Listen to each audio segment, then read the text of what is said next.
I'm in SPSS with the cholesterol dataset, and I'm just going to have another quick look at the residuals to check you can get all the graphs that you would get if you were using Minitab, this 4-in-1 plot. So this is Minitab I'm looking at the moment. You can't get this in SPSS automatically. So in SPSS, if I open that up, the general linear model, we would run through the analyze, general linear model, univariate. Now I've already specified the whole model, the same as we did in class. So we've got each of the variables and one interaction term. The contrasts, oh, that's fine, just leave that. The plots, so the interaction plot I would probably do both ways just to see which is easier to interpret. Save, we would save our predicted values and our standardized residuals, and these are the things we're going to plot to check our model assumptions. Our options, now we might want to save the effect sizes and the parameter estimates if we want a little bit more detail about the effect of each variable, the size of the effect, and if we actually wanted to construct an equation to estimate cholesterol for a person based on their age, weight, abdominal fat, gender, we could use that.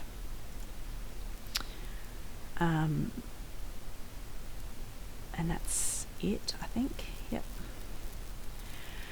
So if we look at the output just quickly, we've looked at all of this before. We know that age is not significant. I've left it in there just because if we put in the effect size, and SPSS will give you the partial eta squared, there are a couple of different measures of effect size, and this is the one you'll get by default. So you can read the page in the textbook on that. The betas, or the capital B's, are our parameter estimate. So if we wanted to construct the equation, we could do that with these. And these are our interaction plots, and it doesn't matter which one you look at, just whichever one is more intuitive for you. I probably would prefer this one where we've got a separate line for each gender. Now in terms of plotting the residuals, there's a few things we're going to look at. We're going to look to see if the residuals are normal, and then we're going to check for any signs of curvature and any signs of uneven or unequal variances, increasing, decreasing, anything that might be going on. So the residuals, we can look to see if they're normal with a histogram. So if I reset this, put in a histogram, put in our standardized residuals, and we can have the normal curve.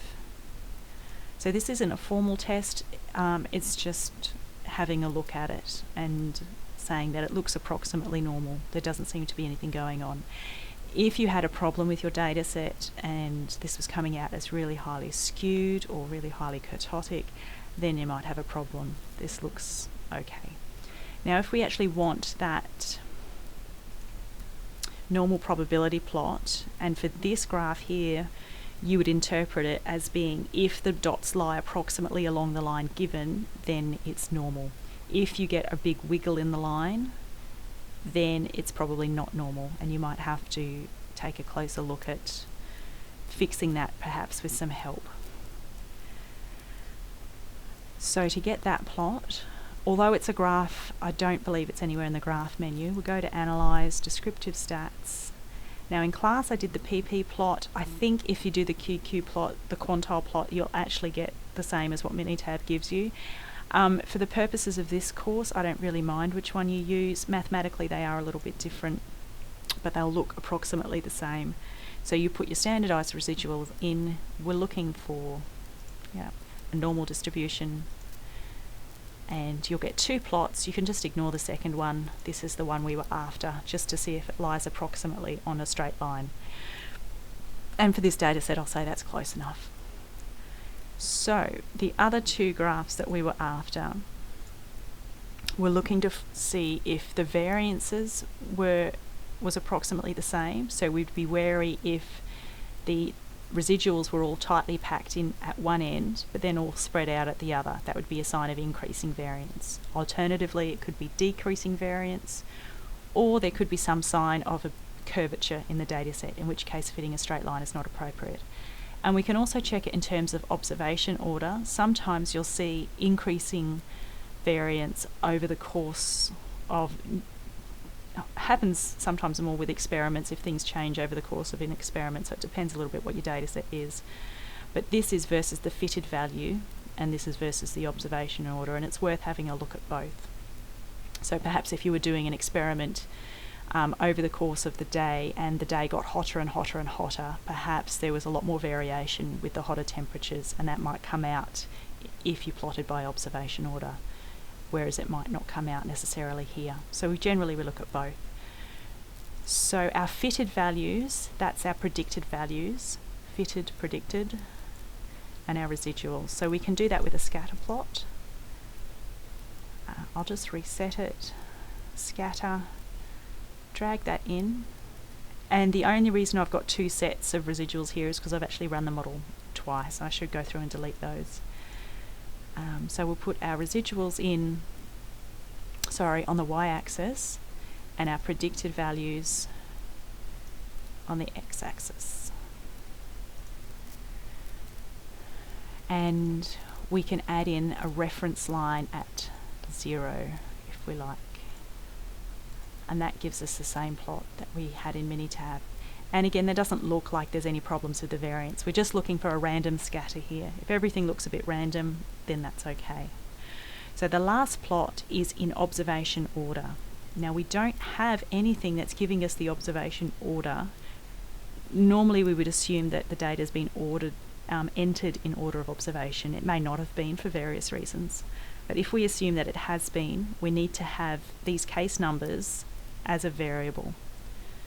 So to do that, we go to transform, compute variable, and this is just going to compute all the case numbers for us.